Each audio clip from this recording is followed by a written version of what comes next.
Vanguard, which is a support action for all the Civitas cities. And more in particular, this webinar is a product of the thematic group on mobility management. So in the past year, CIVITAS Vanguard has founded thematic groups on different themes, which can be found on LinkedIn. So those of you who are not part of the LinkedIn group yet, I would like to welcome you all to join the group on LinkedIn. And this webinar is actually a way to engage in some interaction and learn from each other's experiences. So you will hear experiences from Civitas cities today, but also from some other cities and projects, and we hope that you will be willing to share some of your experiences too, and ask questions if you have any.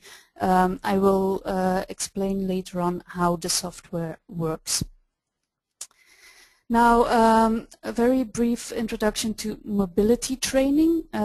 Within the Civitas initiative, there are some measures funded by Civitas on mobility training, but these are mostly for children, for the elderly, for drivers, example bus drivers.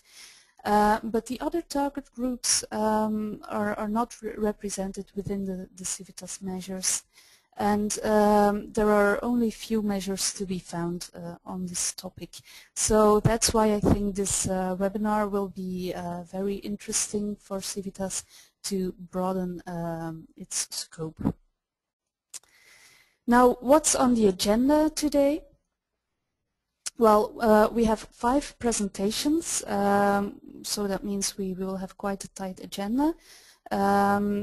First, we will have a presentation about public transport training for elderly citizens, which is presented by Ms. Lydia Pavic-Rojosic from Zagreb, which is a Civitas city. Then you will have a short opportunity to ask questions before we move to the next presentation by Mr. Andres Martinez from Donostia San Sebastian in Spain. He will focus on training for university students.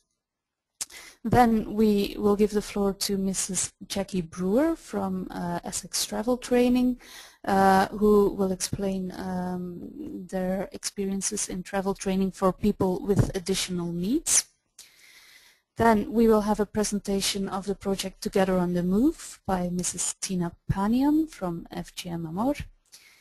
And finally, another Civitas experience is the bike station for young people, presented to us by Mr. Bilin Schknor from the Cyclists Association in Vitoria-Gasteiz. Then we will have a very short discussion. I hope you all saw the homework questions which I sent you by email. We won't have an interrogation afterwards, but it was just meant to stimulate the discussion afterwards. We hope to close the webinar at 3:30. You will receive an automatic thank you email in which you can find the link to the presentations and to an evaluation form. We would very much appreciate it if you could all fill in the evaluation, because a webinar is a very new way of working for us, so we would be very interested to hear how you liked it. Now, how does it work? Normally, this is what you are seeing on your screen on the left hand. It works as follows. Here you can see all the attendees who are attending this webinar. In the staff tab you can see the presenters and the organizers. After each presentation you can ask questions. If you have a microphone, it's possible to speak. We can't hear you right now because you have all been muted, which you can see here. The symbol is not green. And here, but if you want to ask a question, you can click here, raise your hand, and then we will give you the floor, we will unmute you, and then you can ask your question. If you do not have a microphone or you would rather not speak, then you can type in your question to in the questions and chat box. We will sort out the questions, answer them either by speaking or by typing, and that's all there is to know about it, really. If you want to hide the control panel, you just click the orange arrow here. So if there are already questions right now, feel free to type them in the questions box, and then I will now give the floor to the first presentation by Mrs. Lydia Pavic-Rojosic.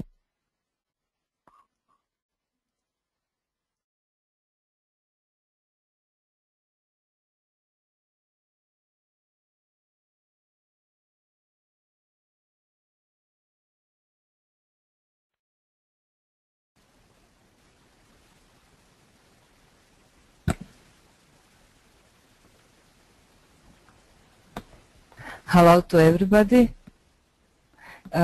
Just a moment to post my presentations. I'm lost a little bit. Can I have a help how to post it, please?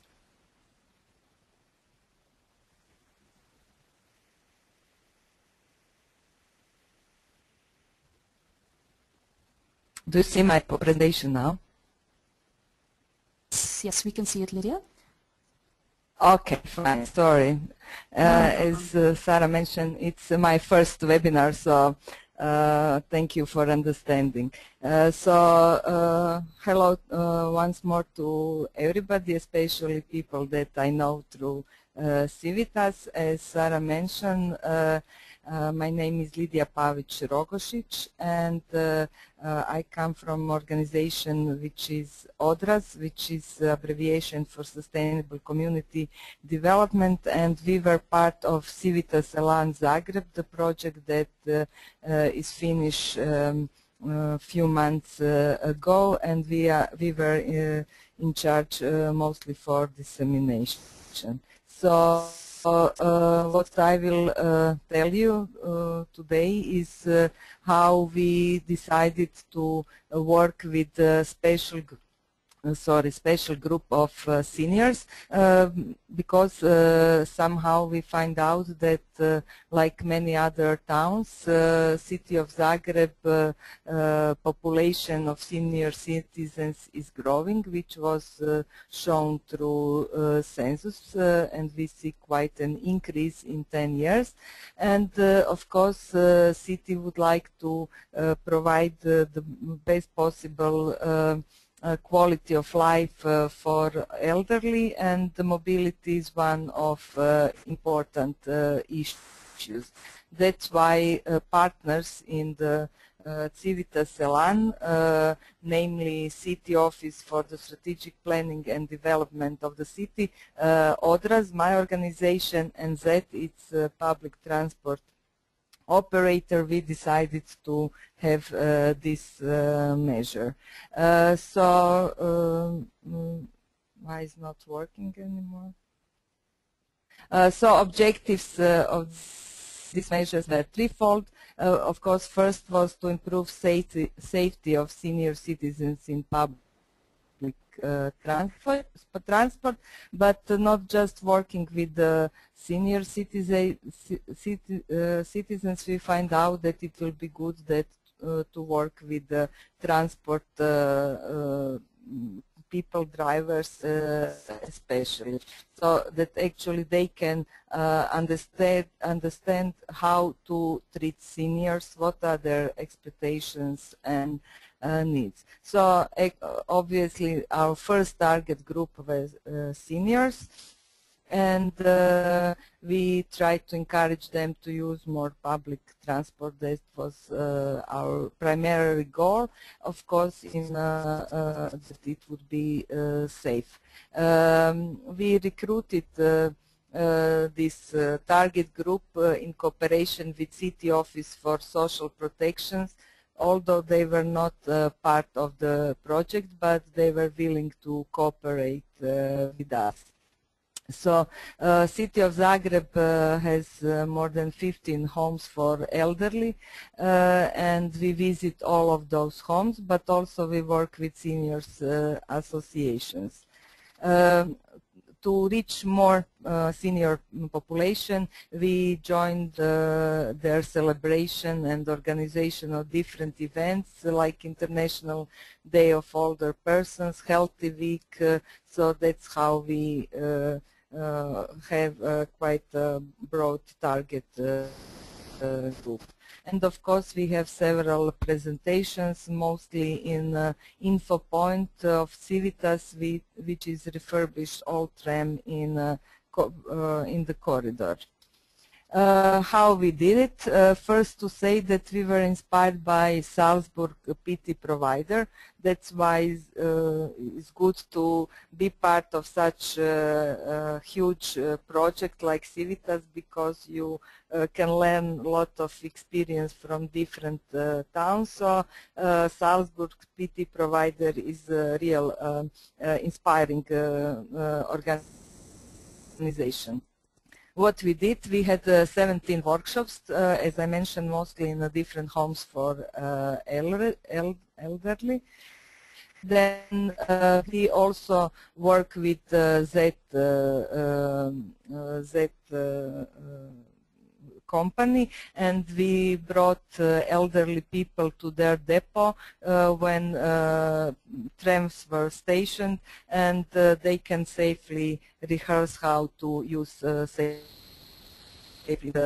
vehicles. And also we have workshops with tram and bus drivers on safety of elderly in public transport, and we use their regular training for the safe drive and expand a little bit to the area of elderly passengers. We produce a leaflet with practical advice for seniors on how to use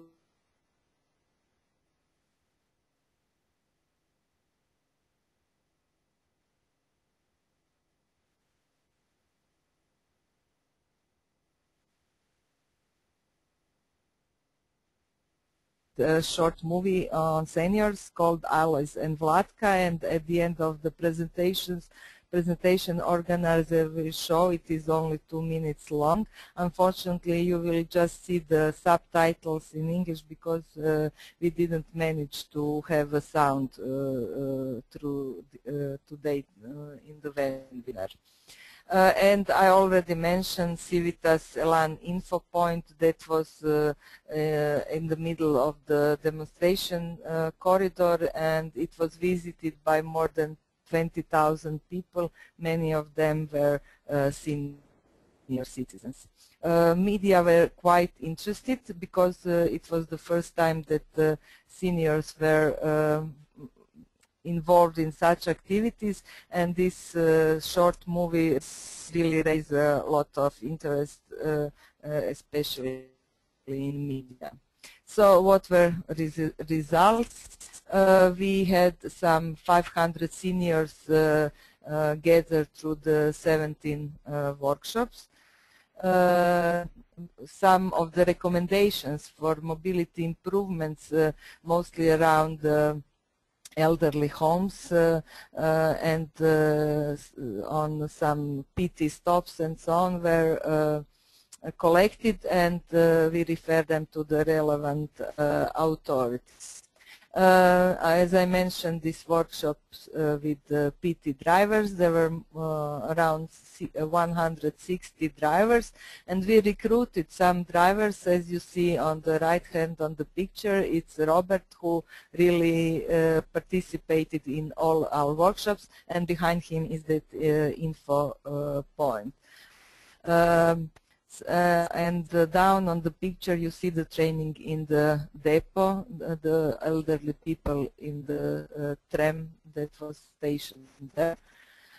Some seniors acquainted with the different information on how to travel safe in PT. You will see some of those recommendations later on in the movie. Also, Zagreb relatively not a long time ago introduced electronic tickets, and for the elderly people it was quite difficult to understand how it works, so they appreciated tips that were shown to them. And besides this work with seniors, I have to mention that through the CIVITAS lot of floor trams and buses were co-funded, more than actually 70 floor trams and more than 200 buses, and that's what elderly people really appreciated, and as for them it is easy to go in and get out from the vehicle now.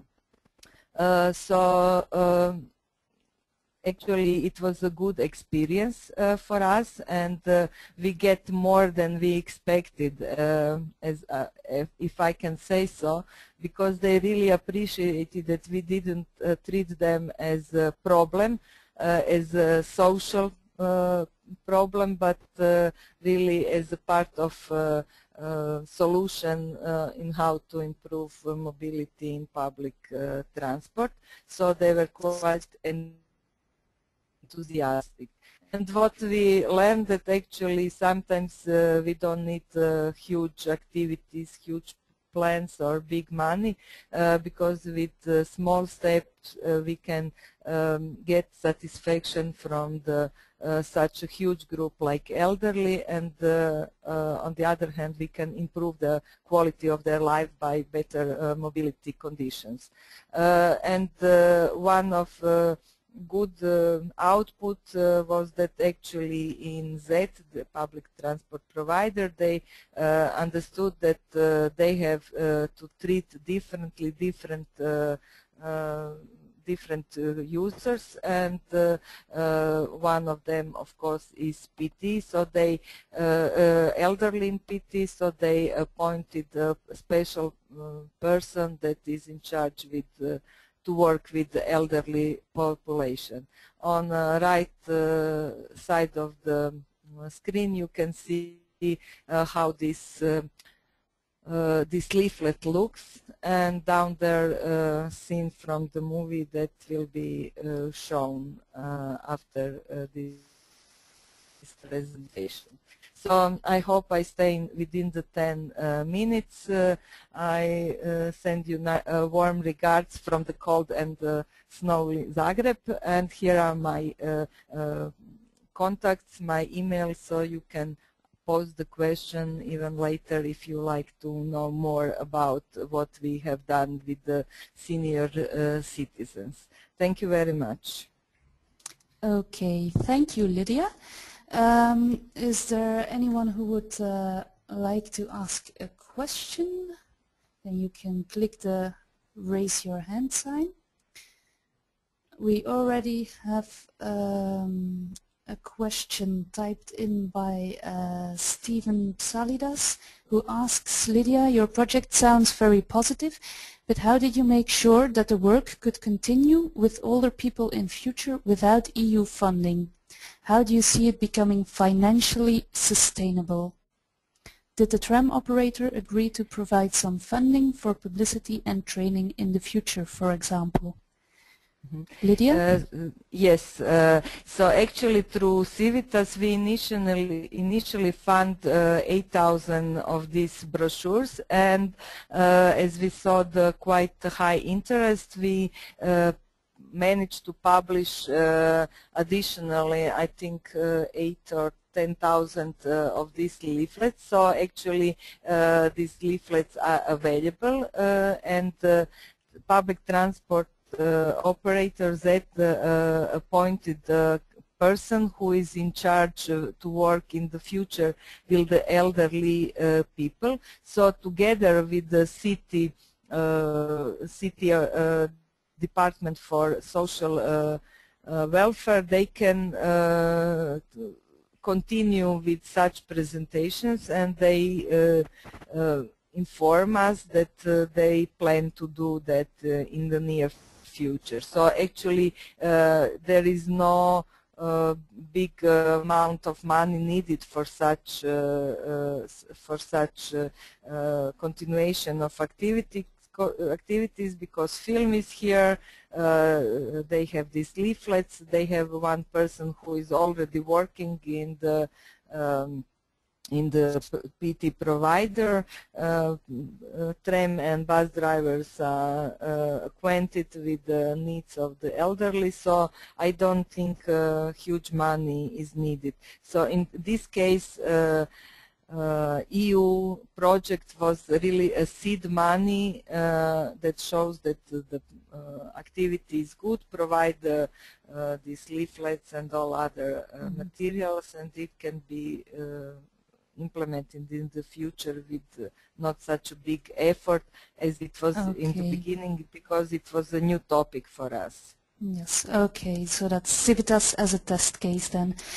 We have another question from Ms. Fiorica Beldian. We're going to unmute you and you can ask your question now. For everybody, hello, Lydia. Very interesting presentation. Congratulations for your job. We in Bucharest are also very interested to improve these services for all citizens, but especially for senior citizens. I intend to establish with you a direct relation, because maybe your experience can be useful giving us more detail about your project. But especially now, we are interested to know how you manage the dedicated training scheme for drivers and front desk staff, considering that it's very important that they can help our task, and especially in the case when their attitude is not as we expect it to be. What I can say that the director of PT provider was involved in CIVITAS from the beginning, so he was also he understood. We explained him why it's important, and he support the activity. And even when we have the first training in the depot, he received this group of elderly people, and they really appreciated that. So you need kind of support from the directors or from the higher staff, so they can transfer that to the lower level. And but also drivers were really, not all of them, but many of them were interested to hear something new, because for them it was a new approach. And as I told you, two of the drivers were really good in presentation, so they joined us, and they were allowed by the management to come to our training. So you need the support from the PT provider management. Okay, thank you, Lydia. Well, I think it's time now to move to our next presentation. If you still have any questions for Lydia, you can ask them during the discussion or in the chat box. And yes, of course, before I forget, we are going to have a look at a very nice video that was produced in Zagreb for the elderly citizens. And everybody can use it. That's nice. Thank you, Lydia. Welcome.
Okay. I'm sorry Thank you, that Lydia. there You have was no anything to add? sound.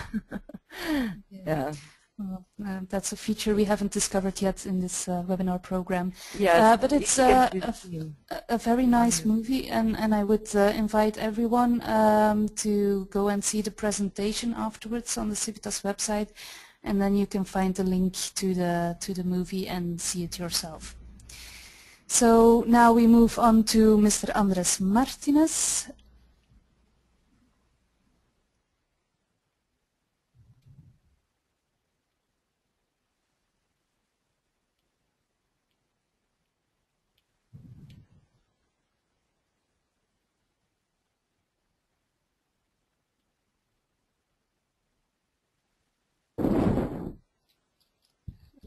Yes, hello. My name is Andres Martinez. I'm work for the Donostia San Sebastian municipality, and I've been involved in the CIVITAS project in different measures, and I'm going to explain what has been doing the university during this project. The background and the objectives, well, there were three main objectives for this measure. Is that the first group was to stimulate the public transport and walking and cycling and car sharing, and overall the carpooling, and also the eco driving, and at the same time to reduce the use of the private car in the university campus, because it had started to be a problem in the campus. So, well, at the measure levels, well, they wanted to install a mobility management team and to define a plan, a mobility management plan for the university campus, and to organize every year different campaigns to promote sustainable mobility. Also, they set up an observatory for the mobility management. There were two main target groups: the students and the university staff. So the people who go every day to the university.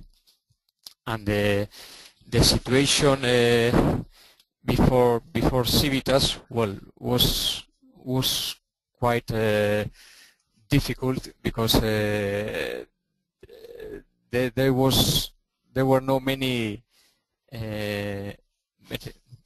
things to done in or to action that have been developed in the university. So there was not any plan to promote sustainable transport, and was not a priority, not for the staff, and also for the governing board. What happened is that the situation of car park or parking in the university became quite difficult, because many people started to go by car to the university, and also there was not any campaign to promote sustainable mobility at the university. So there were 5 main stages to improve the sustainable mobility at the university, and the first one was to install a mobility management team in the Ibaeta campus, and then there was defined a mobility management plan with some structural conditions, and with information and awareness programs to the students and to the staff. And there was also participation to take the decisions inside the university. Also, collaboration with the public transport company San Sebastian, there was an action to promote the public transport among the university community. Also, collaboration with the municipality, a spot of the bicycle scheme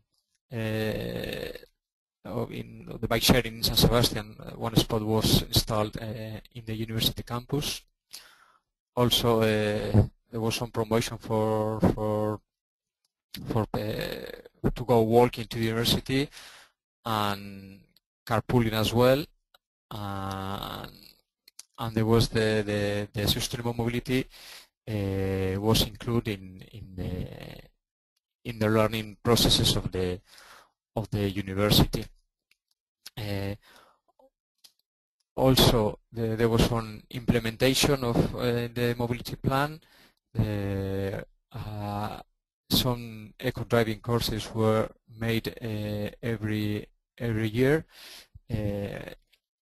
Also, there was a reference in the Master of Local Agenda 21 of Sustainable Mobility. Also was developed a Master in Transport Systems. There were also some meetings with the different centers of the university, the Faculty of Psychology or Engineers, to explore the barriers and drivers to change the mobility of this, towards a more sustainable mobility in the campus. Also, there was implemented a carpooling campaign in coordination with the other two provincial campuses of the university. Also, there was a proposal, sustainable mobility education and road safety course for all students in the university. And there was designed a transport and bicycle website for the CIVITAS campus to promote this mode. Also, the Observatory of Sustainable Mobility in the campus was made, and also there was some training on the labor and risk prevention service in sustainable mobility items. Also, there were developed some awareness and communication campaigns and activities, and to end all the actions, there was a last stage of evaluation of all the measures, all the actions taken in the university. And about the training actions, there was made it's made a yearly eco-driving courses for all the staff and all the students of the university. That is made in collaboration with the energy department of the Basque government. Also, there has been encouraged strongly the sustainable mobility during the CIVITAS project. The sustainable mobility analysis has been included in some master degrees, such as I said before, the Sustainable Development Postgraduate course of Local Agenda 21. Also, the sustainable mobility and road safety has been included in different degrees in both aspects, as a trunk subject or a subject to elect. This year started a master degree in transport systems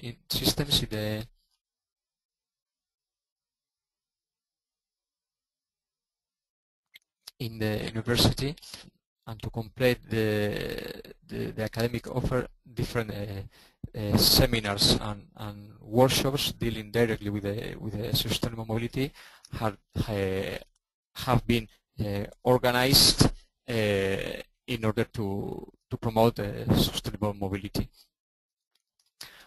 And some data, some information about evaluation, and is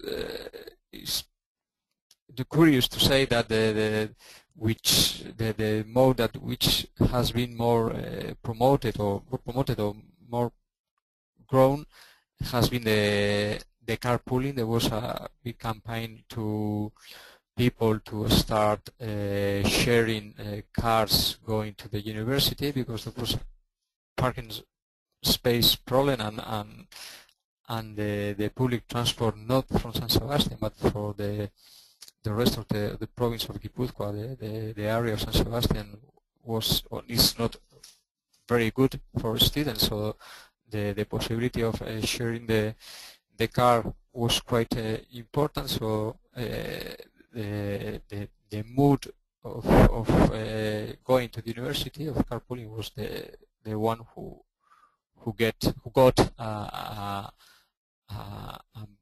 more important impact in the evaluation. And this is my presentation. Thank you very much. Okay, thank you very much, Andres. If there are questions now, you can raise your hand or type them in the chat box.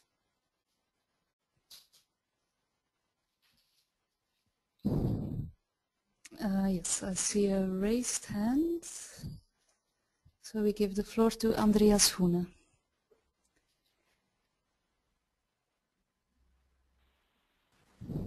Hello, can you hear me? Yes, we can hear you. Yes. First, thank you very much for inviting me to this webinar. Thank you very much, Mr. Martinez, for the very interesting presentation. I'm from the University of Duisburg-Essen in Germany, and we are right now on the first stage.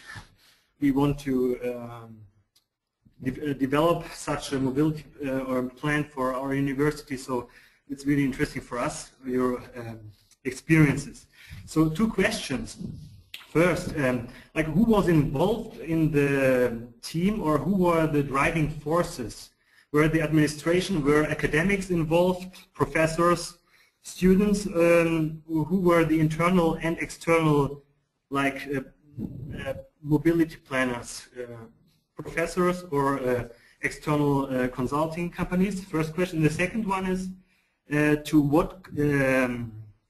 what extent external transport companies, public transport companies, were involved in your project, and how far did they finance your work? That would be nice if you could answer these questions. Thanks very much. Okay. Thank you.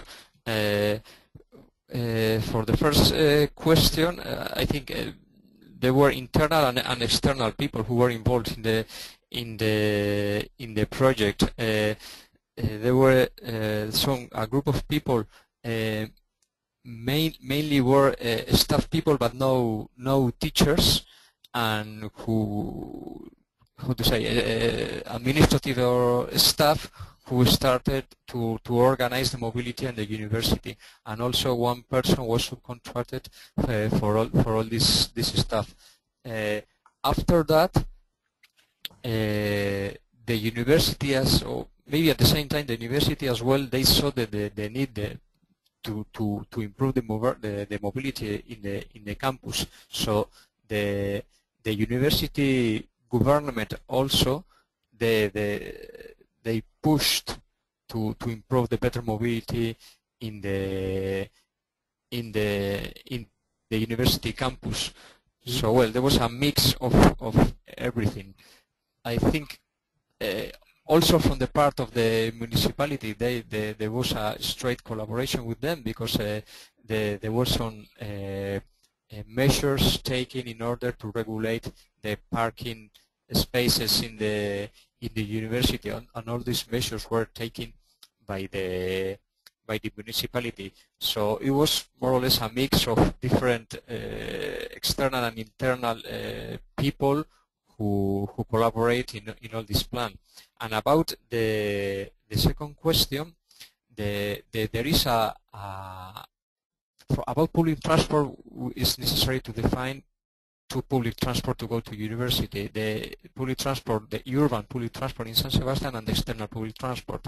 So the urban public transport also is worked by the public transport company which belongs to the municipality, and also this public transport was involved in the CIVITAS project. So also they collaborate straightly, and what they did was there is one line to go from the city center to the university, and they saw the necessity to improve this line making some express services from the city center to the university. So they sometimes during the day this line is specifically improved with some express services to go to the university in order to go faster to the university from the city center.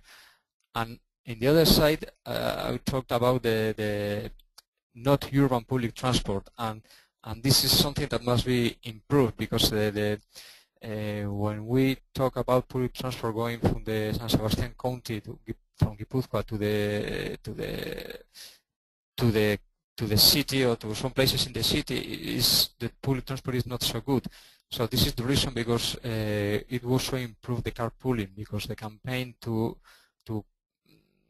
oblige some way people to share the car to go to university was quite successful.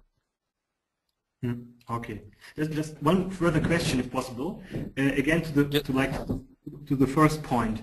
So, were the university director or other decision makers involved from the beginning, or did you have to convince them during your process? I think I cannot say you exactly how it happened, but I don't know if they saw the necessity once the project was started and once the ideas were presented, or they started to see the necessity to regulate or to improve the mobility in the campus because they saw that the situation was not good. I can't tell you exactly how it was the process.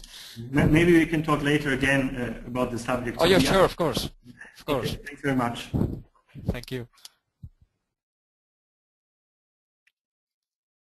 Okay, thank you. I think it's time now to move to the next presentation. There were two more questions. Andres, if everything is right, you should see the questions in the chat box. Is that correct? Okay, yeah. So you can answer them there, and please send your reply to the whole audience so everyone can read the question and answer. Thank you. Okay. So the next speaker is Ms. Jackie Brewer from Essex Travel Training.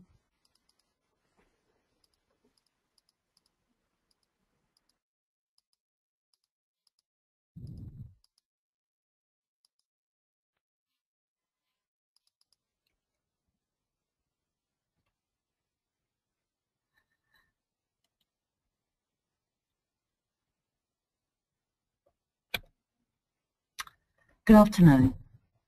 Hope you can all see this okay now.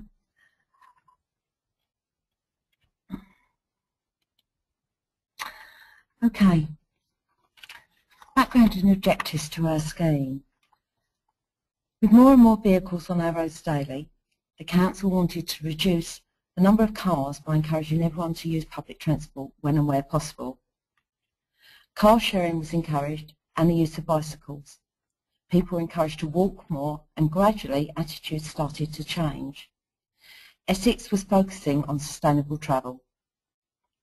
Historically, people with additional needs have been placed on contract transport to allow them to access schools, further education and day centres. This was at great cost to the council and did not promote any kind of independence for the individual. It created a culture of dependence.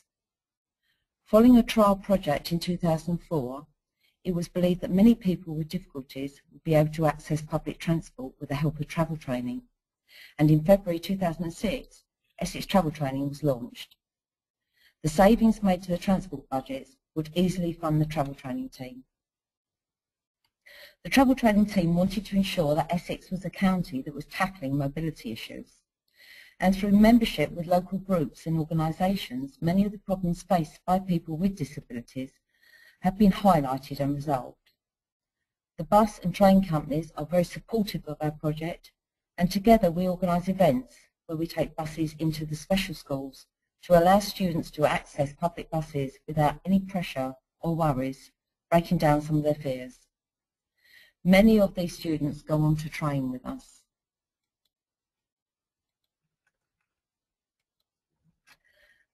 We train people with limited mobility, learning difficulties and with sensory impairments. The age range is varied and the youngest people we have trained are 11 and we've trained people in their 60s. Many people with additional needs felt that they had no choice when it came to transport. They had concerns about the accessibility of public transport and no confidence to try. They were unsure how to obtain the information to plan their journey and would rely on taxis and relatives to transport them. This would limit the number of times that people could go out and where they could go. Working to support and guide people by exploring their abilities rather than concentrating on their disabilities, we are able to train many people to travel independently. We visited all the special schools, colleges and day centres throughout Essex and built a relationship with the staff. The establishments complete a referral form for students who they feel have the potential to travel independently. Referrals also come from social workers, employment advisors and many other organisations.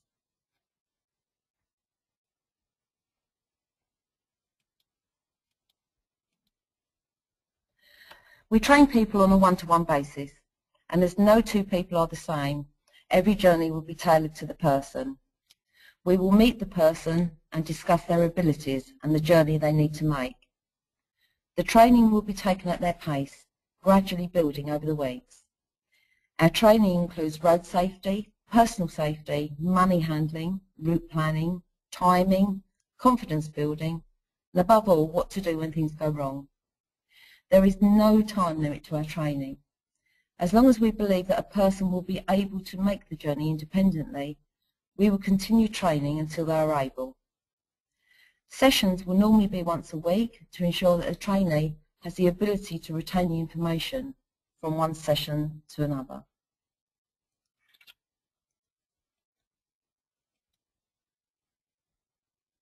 Since February 2006, Essex Travel Training has trained people on 1,455 journeys. This has opened doors to further education, training and work opportunities.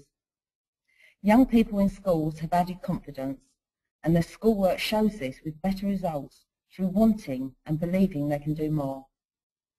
Students going on to further education often start their first day as independent travellers and do not have to wait outside at the end of the day for their transport to arrive, which would set them aside from other students.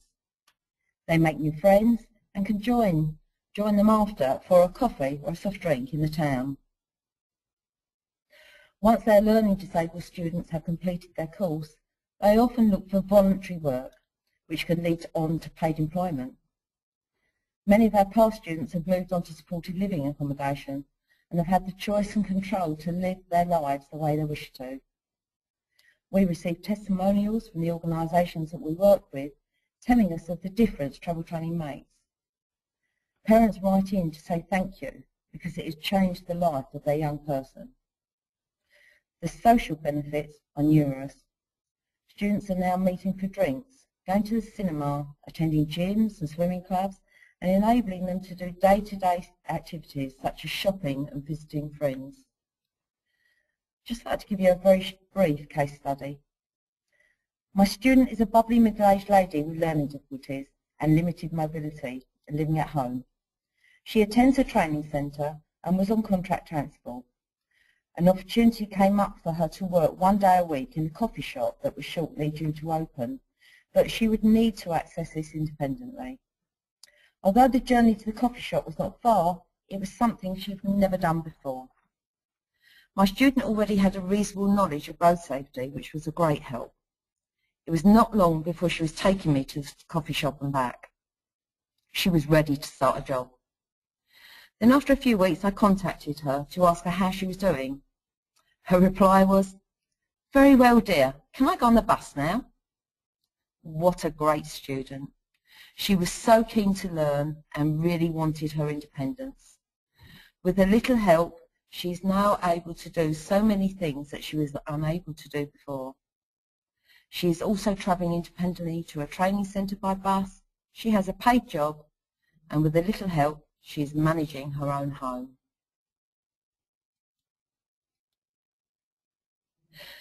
Our trainees had for years been taken to and from their destination by car, and for many of them the thought of travelling independently was frightening.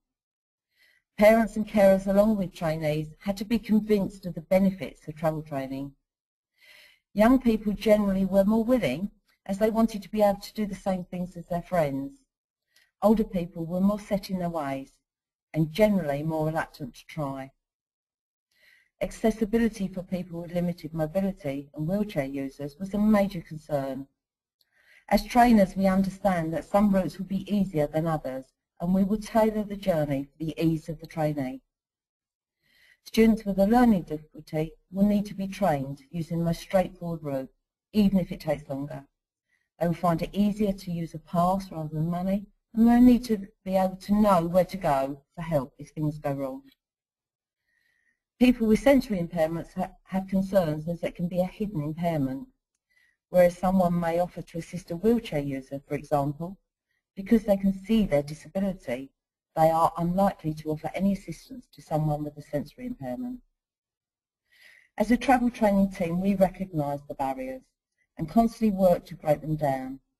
Our relationship with transport providers means we can quickly tackle any issues as they arise. Essex is a very large county. We have a city and many large towns. We also have vast rural areas. We train people all over Essex and believe that our results over the last 7 years prove that there is a very definite need for us to continue training students across the county. We currently have approximately 250 people training or waiting to train. We never have a shortage of people being put forward for training. Although not every one of our trainees will be successful, at least people have the opportunity to try. But for the 1,455 people who were successful, it is life-changing. Thank you. I hope you've enjoyed this short presentation and that it has helped to inspire and motivate you to look into the possibilities of travel training a little bit more. Okay, thank you, Jackie, for this very heartwarming story. Are there any questions for Jackie?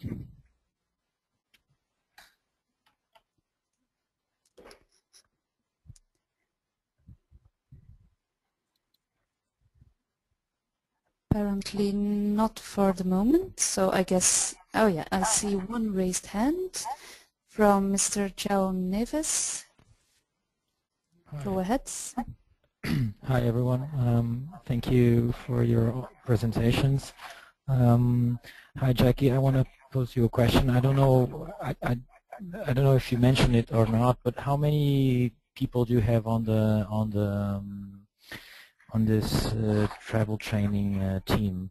How many teachers do you have at the moment? And another question is, how do people apply to this kind of service? Is it web-based, or is there any how do they apply to get this training? Thank you. Okay, thank you for your questions. No, I didn't mention how many people are on our team. We are actually a team of 13. 9 of those 13 are actual trainers. We have assessors, and obviously I manage the team, but we are a team of 13. People come, mainly people come to us now. We have been going for 7 years, and initially we just had to keep contacting all the schools and colleges and day centres looking for people who we could possibly assist to train. Now the relationship we have with all the different establishments across Essex, we have a referral form which teachers, carers, whoever can fill in, send through to us, and then, you know, that person then goes on our register, and then we will look for an available trainer in that area to start training the person.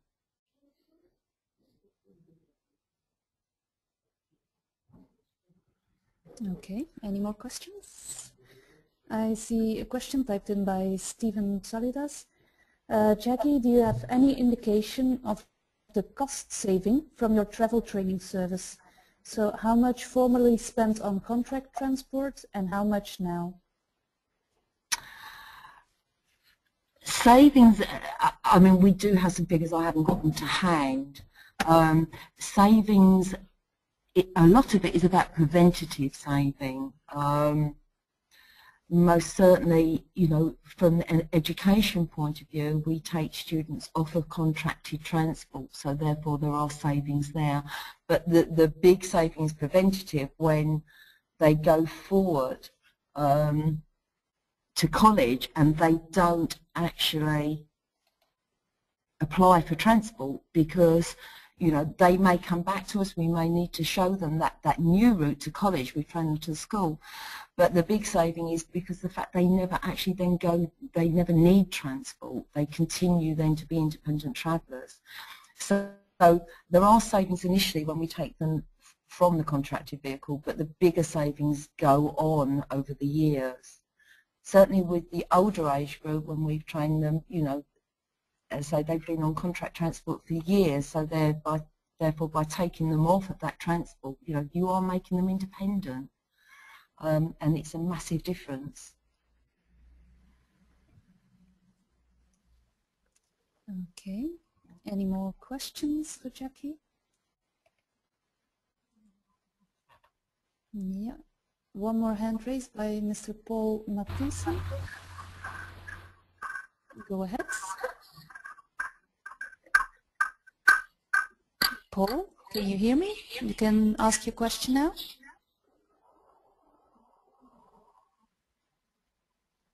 Paul, we can't hear you.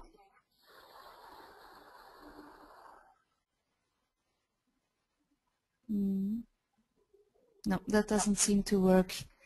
So I'm going to mute you again, Paul. You can ask your question in the chat box.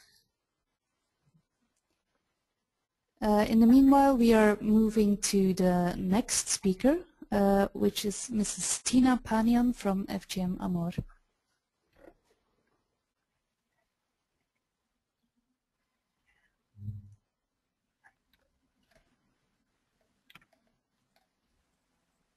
Hello everybody, can you hear me?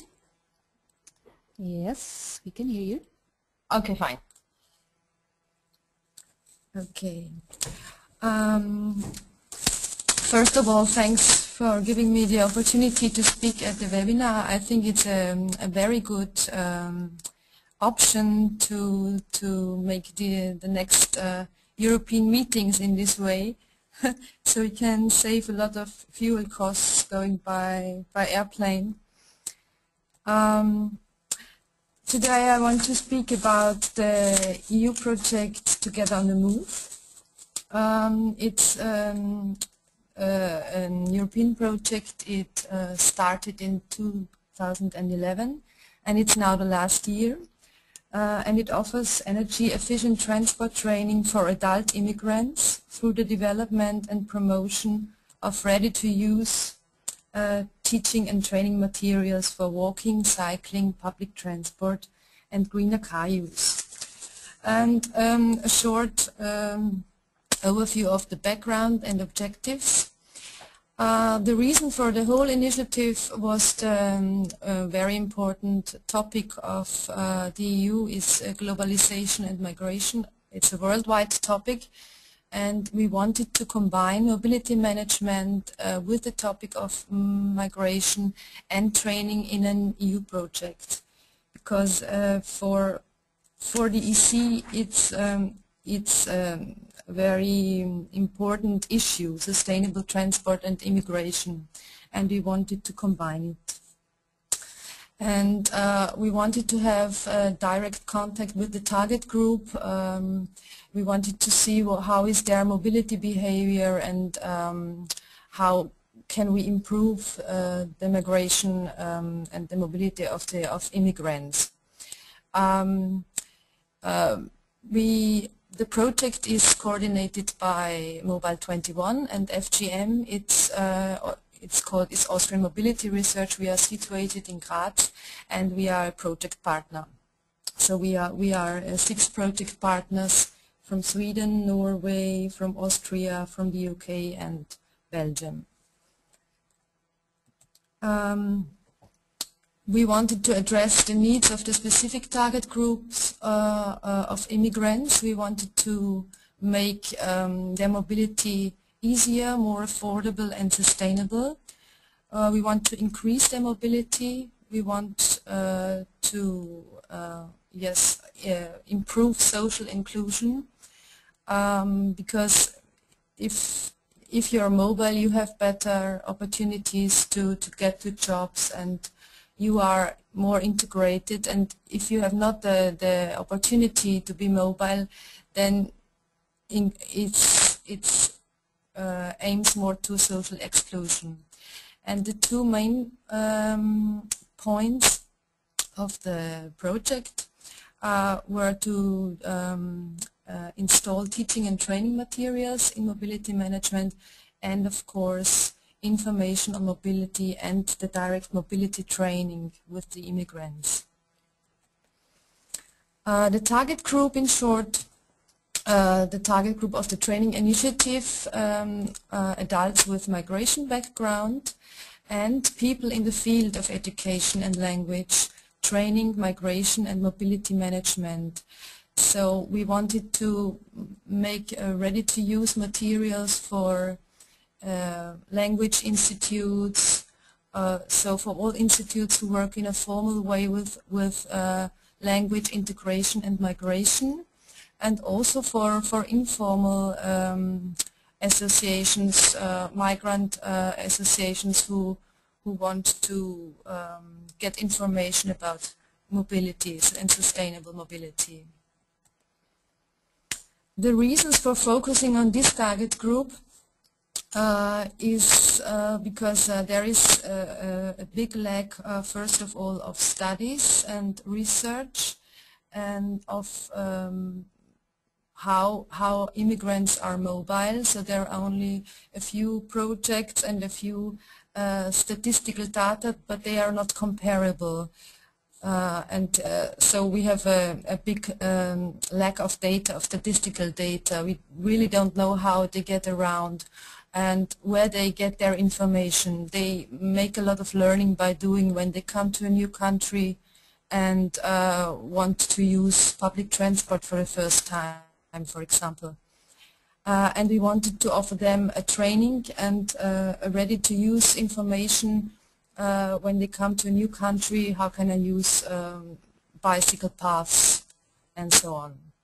And ready-to-use materials for formal and informal training settings. How we reach the target group, well, I can speak now. I take an example for Graz, where we are situated and where we installed the trainings. And in Graz we were quite lucky because we had direct contact with the Immigration City Council, and he made us good contact with the migrant associations, and we installed round tables and focus groups and interviewed mainly the officers of migrant associations what they want to have, or what they are, which interest they have in mobility, what they need to know about mobility. So we had support from stakeholders, and we reached also the target group through local advertising, in creating folders. We could insert a folder into the welcome package of Graz, where yes, we put the address of our website and the information of this project, and through our website. Now I want to go a little bit more in depth and take one example. So we have 5 training modules in our project. It's the topic energy saving and sustainable transport. It's a more general thing, how we can save energy and how we can use more sustainable transport, what are the advantages, what is easy and good to know about it. Then about safe walking. What you need to know about shortcuts in the town and so on.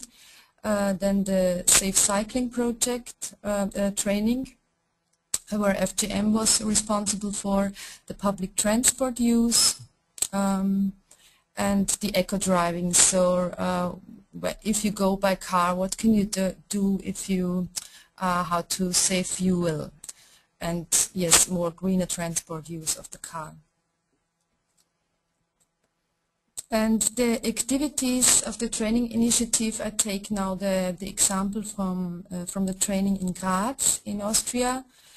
It's the cycle training, but all modules, all 5 modules are built up in the same way. So we have theoretical training sessions, we have a trainer guide for the trainer who wants to make the trainings on their own. And we have the worksheets. We created worksheets and handouts. For example, the language trainer can give out it in the language course, dealing with public transport and easy language or more difficult language, and they are all inserted with the European language level. So it's really easy to use for them because they have no work, they can use it and they can integrate it in their integration and language courses. And we have the practical training sessions. For example, for the module cycling, we have the bicycle training in protected area, the bicycle training in traffic reality, and bicycle routes in the city. So we go outside and show the people good shortcuts or cycle paths or the infrastructure of cycling in the city. At the right, you can see the 2 pictures. It was a cycle training with Turkish women in the traffic education garden in Graz. It was in protected area, so the main trainings we had was in protected area because the most people were complete beginners in cycling, and there were mainly women in this cycling training. And the above picture shows a theoretical training session in the Islamic Youth Society in Graz. It was in a mosque. The results of the previous training sessions, we started with first test trainings in 2011.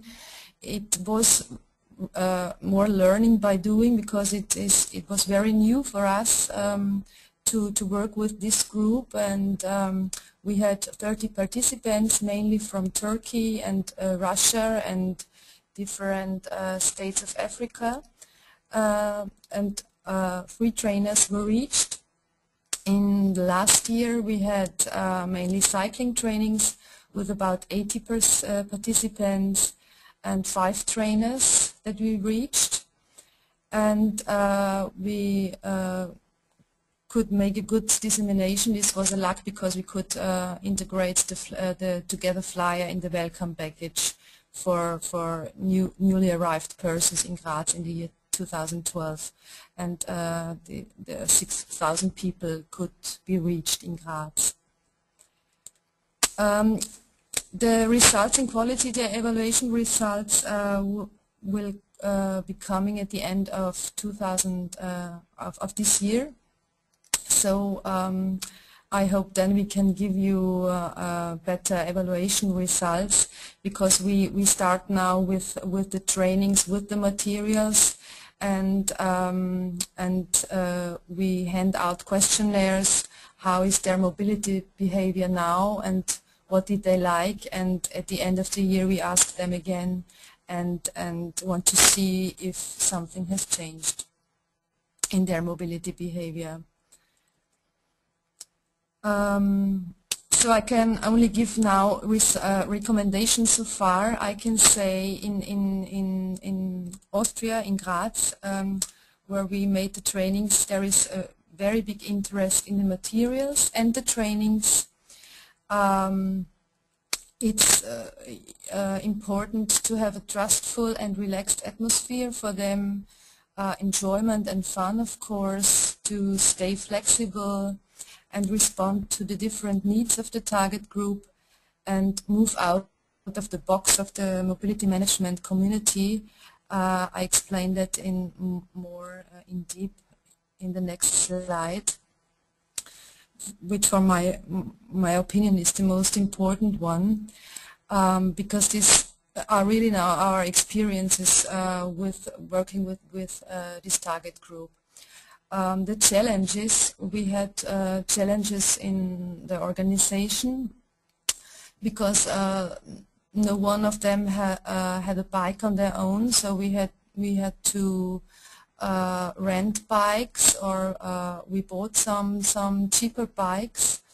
The next challenge is the timing and place. So we had really to search for a good place where we can train the cycle trainings in a protected area, and we could train in the traffic education garden in Graz, but then we had to deal with bicycle theft, and we also could train in on a driving school, but first we got a real big place, but when the manager of the driving school saw Muslimic women riding on the bike, we got the place got quite small then, and the group size is a challenge because it's, for us, the experience showed that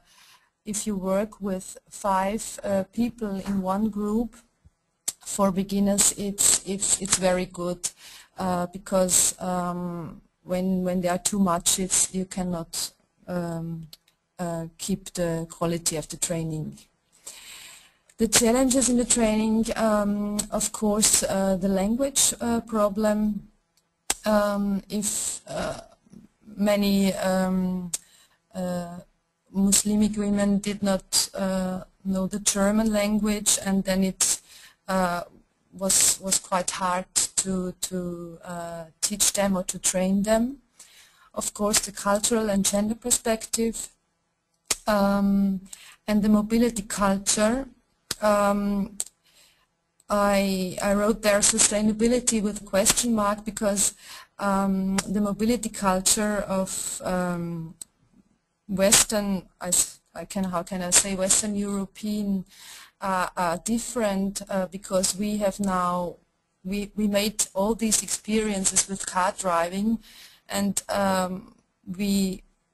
in former times the car was very modern for us, but now sustainability is modern, and bicycles are modern, and cruising bikes and environmental things are important, and they are pushed by the EC.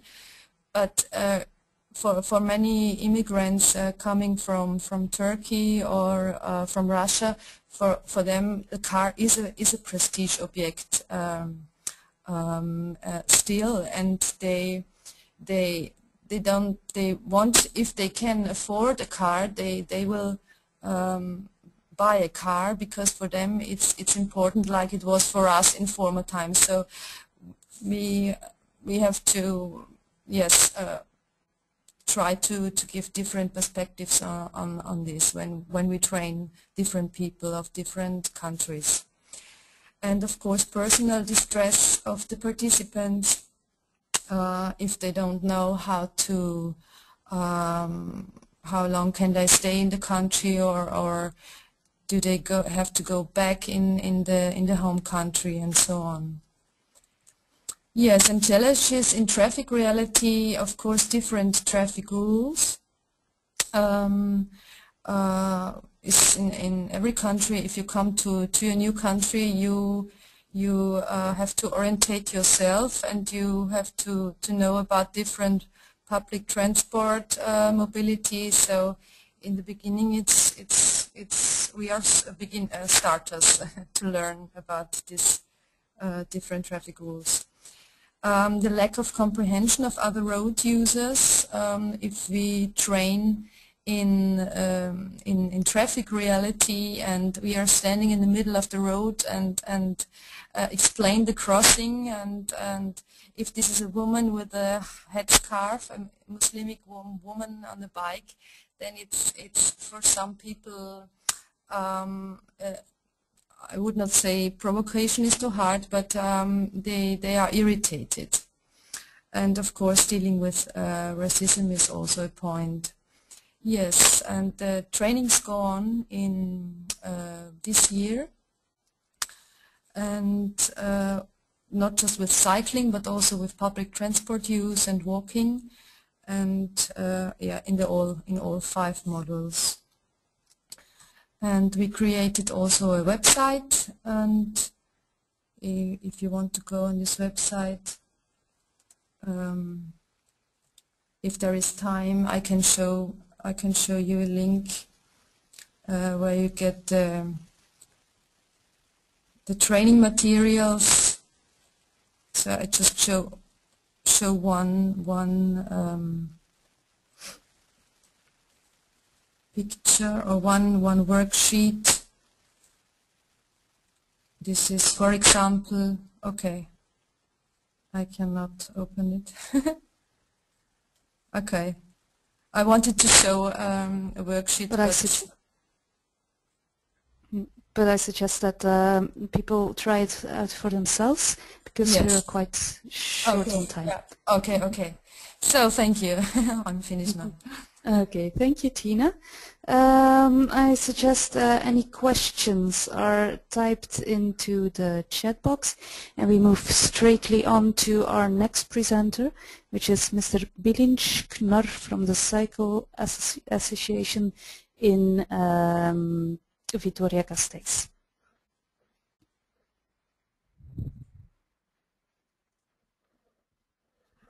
Okay, Bilinç, I give the floor to you. Okay, perfect. Thank you. First of all, I'm sorry because I thought I had a misunderstanding in my agenda and I thought it was on Thursday. So I won't be able to show you the presentation, but I will be able to explain to you a bit what we do as an association. Yeah.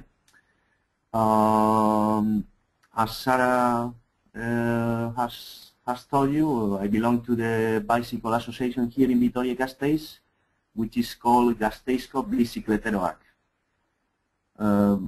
As many other associations, we defend the right of those who use bicycles as a means of transport. Yeah. We do so by helping the local government, like designing projects.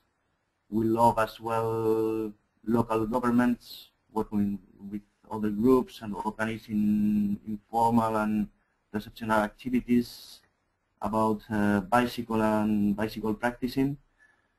And as well, what I wanted really to tell you is our project, the Bike Station. The Bike Station is a project which is bicycle recycling and training project. It's run by the association, as I told you, and it's held thanks to the City Council and especially the youth department. We work with youth people, with young people. We've got different areas in the bike station. 2, which are the training, which is as well separated in mechanical training and cycling abilities. And the other branch or the other area would be the suggestions, no? The advice. About the training, I must say we've got a really nice workshop. Yeah, we've got 6 stands, and it's fully equipped work stand, and it costs just €1 per 1.5 hours. So it's really cheap, and we get to reach the young people that they don't really have much money. So we try to help them to fix the bike, to learn about it. We teach them mechanical skills, and a really important thing about it is that we just give advice. We don't fix their bikes. They fix their own bikes. So at the time they are fixing and maintaining the bike, they are as well learning, which is the nice thing about the whole project. We actually want to get them used to the habit to have a secure bike, because it's important for them and it's important for the rest of the people that it's in the street, because we cannot forget that that we promote not just cycling, as well walking, which is really important, because I mean the cities are done for the citizen, no? Not for the cars or the bicycles or whatever. The other area I wanted to talk to you about is the suggestion. It's very important, this area, because most of the people, when they are getting a bike, they don't really know what type of bike they want. So we try to help them in this area as well. We, as well as I tell you, help them to repair and suggest them what they have to repair, which pieces or parts they have to swap, because we have as well like recycling spare parts, which is we sell them really cheap. And like that, maybe instead of spending like 20 euros in a chain, maybe they can get it at the bike station for just 2 euros or something, which is important for them. And as well, another important thing is that we really try to teach them proper cycling manners. I mean, we encourage them to put slides, go safely, try to not to harass people. Like you have to be really gently when you are cycling, because it's going to be better for you as well, and for the cars are going behind you, or the pedestrians are walking around. Yeah. I'm sorry to be that short, but hopefully you have questions for me, and I will answer them as better as I can. Okay. Okay, thank you, Bilinç.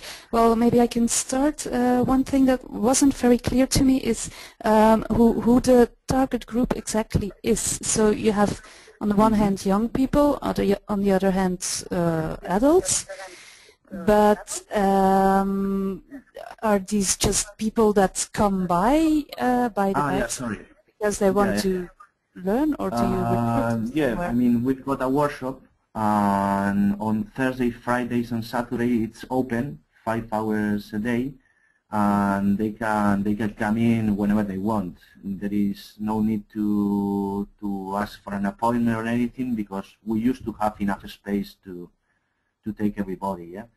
The target is the young people, the youth people, but sometimes there is like other people that show up, and we try as well to help them. But it's actually for young people, yeah. Okay. Between 14 and 30 years old, actually. Yep. And just anyone can stop by? Anyone can stop by, yeah. Yep. We, as I told you, we're really kind with people, yeah. And how did you then promote the initiative? How do the young people know they can come to the bike center? Yeah, we did a campaign in the schools, and sometimes we do as well go to schools and try to explain, for example, how to avoid to be stolen, like using a good lock, or we try to teach them little maintenance tricks, like using grease and this kind of things.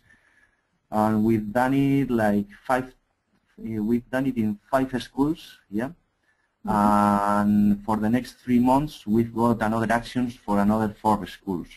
And after they talk between them, and finally friend of a friend, and finally there is always people coming, new people as well, people that comes pretty much every week, because for them it's like a gathering place, bicycle gathering place, and as well we're happy with that. Okay, great. And maybe one last question from my side. Where does the funding come from? Is it from CIVITAS? Sorry, yeah, I forgot to say. The funding, it comes, I mean, the council is holding the project so far. And as well, I wanted to add that we have a bit, we're swimming in uncertainness because of the economical situation, definitely. And even though we do different actions that we get some money, but really little amounts, we still need the public help. Okay. Then I have a question from one person from the audience who wants to know, where are you based and how can we contact you? Okay. You can contact the Vitoria-Gasteiz Bicycle Association, and there is a little link. It's written Bike Station, and you can find them there, which is it's in a little alley. So yeah, you really have to know where it is the workshop. And as well, there is a telephone number, which is my telephone number. And as well, you can contact me there for any courses or anything like that. Mm-hmm. Of course, we will also add all presentations and contact information on the CIVITAS website, and you will all receive this link right after the webinar has ended. So, any more questions for Bilinj?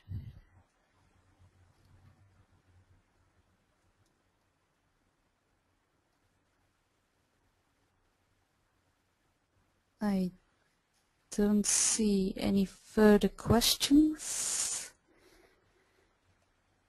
Well, we are right on the time where we wanted to end. Maybe just a short discussion. If any of you has any comments, any thoughts on what we have discussed here today. Maybe one thought from me is that when I went through the measures on the CIVITAS website, I got the impression that some target groups like children and elderly people are quite well served. There are quite a lot of initiatives for them. But maybe other target groups which are less obvious, like immigrants or like people with additional needs, aren't they being forgotten? So that's maybe one question to you all. If you have any thoughts on this, raise your hand or just type in the chat box.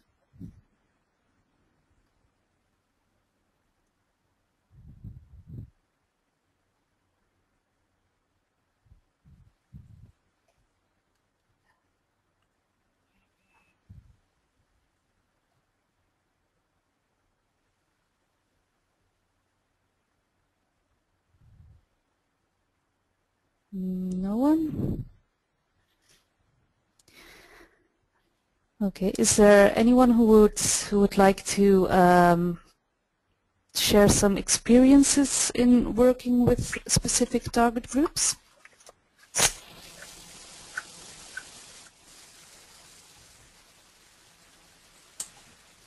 Excuse me, Sarah, can you hear me? Yes, yes, I can. Okay. Because I searched for the hand raise and it did not work. But now I have it. Okay. Go ahead, Tina.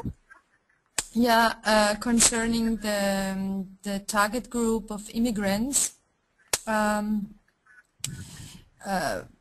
are a lot of, I think, there are several initiatives, but more on a local level and not well structured or not well known, and they from our experience they make learning by doing on their own when they come to a country, and then they search for public transport and on their own. So for my opinion, it should be done more, and to collect all these little initiatives, and to yes, to make it more open and more professional, because there is really a need for it. Mm-hmm. Well, let's hope then that the Together project provides useful inspiration for that. Yeah, we hope so. Yes. I see another comment here from Lydia, who says that in Zagreb, PT providers did not think about a special group as a special target. Lydia, could you explain what you mean by that?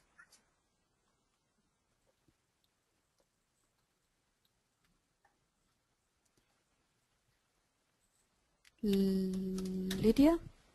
Yeah, I'm mute. Now we hear you. Okay.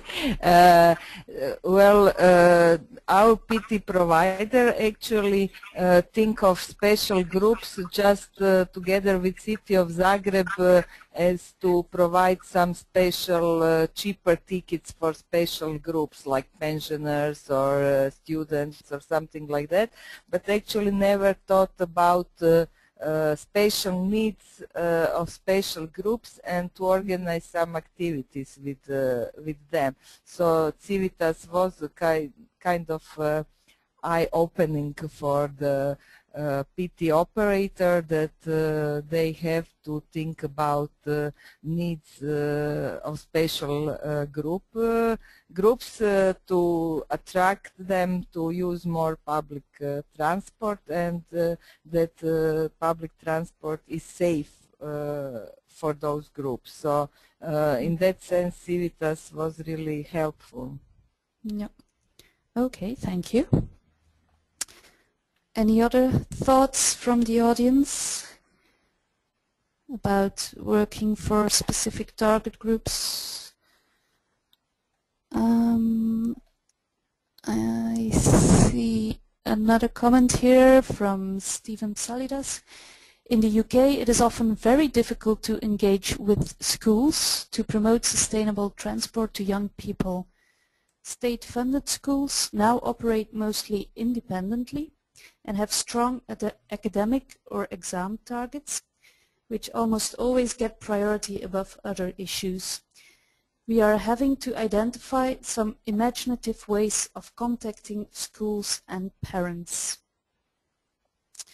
Well, maybe I can add from my experience here in Belgium.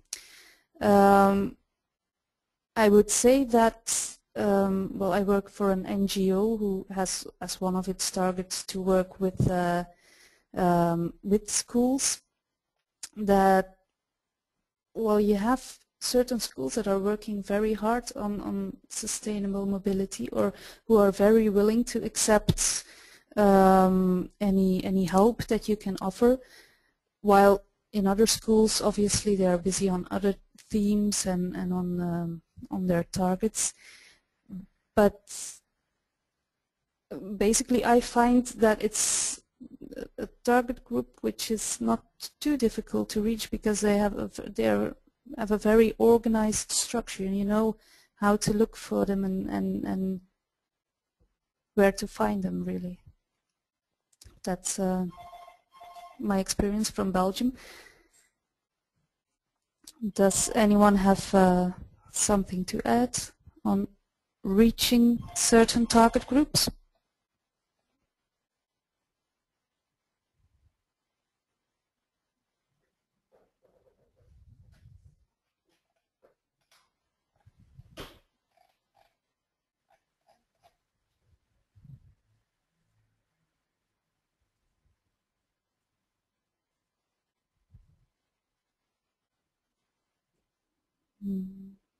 No? Then I will keep you no longer, and I would like to thank you for your attention. If you have any further questions that you come up with, do not hesitate to contact our speakers. Their email addresses are in their presentations, which you will be able to find online. And thank you for joining this webinar. I would like to remind you to fill in the evaluation because, as I said, it's one of the first times that we organize a webinar, so we're very curious to find out how we can further work with this software.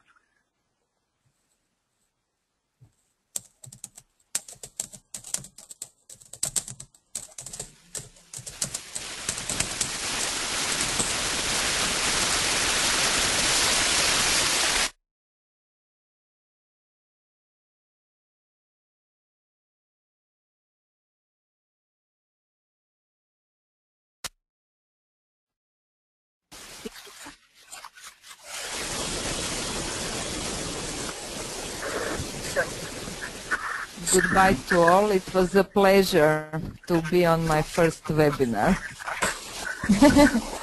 Yes, goodbye to everybody of you. It was very nice. For me, it was also the first time. Thank you very much for me as well. So next time I hope to do better. Yeah. Next time, yeah. As I said before, I'm sorry for the mess, and hopefully I will be able to send you more information if you are willing. So, thank you. Yes, thank you. Okay, bye. Bye-bye. Bye. Goodbye.